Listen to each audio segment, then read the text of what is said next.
তামুলপুৰ জিলাৰ সোবনখাটাত এখন পকী দলঙৰ অভাৱত বিপদসংকুল যাতায়াত। তামুলপুৰ জিলাৰ ভাৰত ভূটান সীমান্তৰ সোবনখাটাৰ পৰা নিকাশী সংযোগী দিৰিং নদীৰ ওপৰত এখন পকী দলঙৰ অভাৱত বছৰ বছৰ ধৰি বিপদসংকুলভাৱে যাতায়াত কৰি আহিছে পথচাৰীয়ে। বহুবাৰ জনপ্ৰতিনিধিসকলক আবেদন নিবেদন কৰাৰ পিছতো কোনো ধৰণৰ গুৰুত্বপূৰ্ণ ভূমিকা গ্ৰহণ নকৰাৰ ফলত মৰণত শৰণ দি যাতায়াত কৰি আহিছে স্থানীয় ৰাইজ তথা পথচাৰীয়ে। তামুলপুৰ জিলাৰ সীমান্তৱৰ্তী অঞ্চলসমূহত জনতাই যাতায়াতৰ নামত দুৰ্ভোগ ভুগিব লগা হৈছে। মই আকৌ কৈছোঁ, তামুলপুৰ জিলাৰ সোবনখাটাত এখন পকী দলঙৰ অভাৱত বিপদসংকুল যাতায়াত। তামুলপুৰ জিলাৰ সোবনখাটাৰ পৰা জ্যোতিষ কলিতাৰ প্ৰতিবেদন, নিউজ টিভি।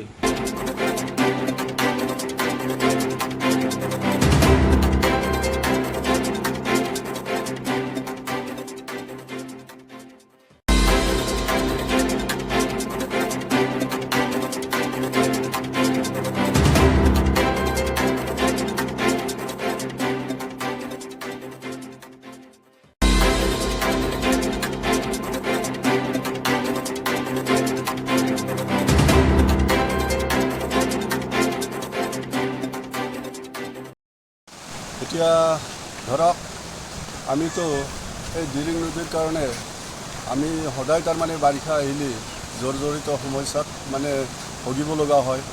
ইয়াতে কলেজীয়া ছাত্ৰ ছাত্ৰী থাকে, বজাৰীয়া তাৰমানে অহা যোৱা, বেমাৰী নিয়ে অহা যোৱা। গতিকে বৰ্তমান দলংখন যদিও পাৰ্মানেণ্ট হিচাপে চৰকাৰী হিচাপে হোৱা নাই, তথাপিতো বৰ্তমান যিটো মানে শাসক দল, তেওঁলোকে অলপ চোৱা চিন্তা কৰাটো ভাল কৰিব লাগে। আগৰ ইকুদিনৰ দিনত বাৰিষা অহাৰ আগে আগে এইটো মেৰামতি কৰি আছিল, কিন্তু আজি আমি বৰ্তমানলৈকে দেখা পোৱা নাই। ইতিমধ্যে দলংখন উতলি যাবৰ সময় হৈছিল, মানে মেৰামতি কৰিব লাগিছিল, সেইখিনিও কাৰো খবৰ লোৱা নাই। আমি সেইকাৰণে আচলতে এতিয়াৰ বৰ্তমান শাসকীয় দল বা চৰকাৰক আমি এইটোৱে মানে বিচাৰোঁ যে ক'ম বুলি যে তেওঁলোকে তাড়াতাড়ি তাৰমানে এইটো মানে মেৰামতি কৰিব লাগে আৰু আমাৰ সোবনখাটা নিকাশী অঞ্চলৰ যিবিলাক মানে যাতায়াতী অহা যোৱা কৰা, সেইটো মানে তেওঁলোকে সুৰক্ষিত কৰি দিব লাগে, মই তাকে বিচাৰোঁ। আজিলৈকে এই বানপানীৰ সময়তো তেওঁলোকে এজনো মানে বিধায়ক ইয়াতে উপস্থিত হোৱা নাই। সেইকাৰণে আমি যথেষ্ট দুখ পাইছোঁ।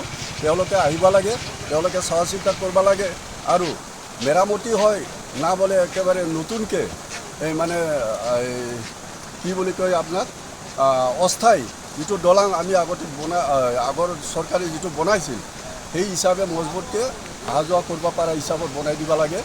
তেওঁলোকৰ ওচৰত মই এইখিনিকে তাৰমানে মই অভিযোগ দিম। তেওঁলোকে আহিব লাগে আৰু চোৱা চিতা কৰিব লাগে, অঞ্চলখিনি তেওঁলোকে সুৰক্ষা দিব লাগে।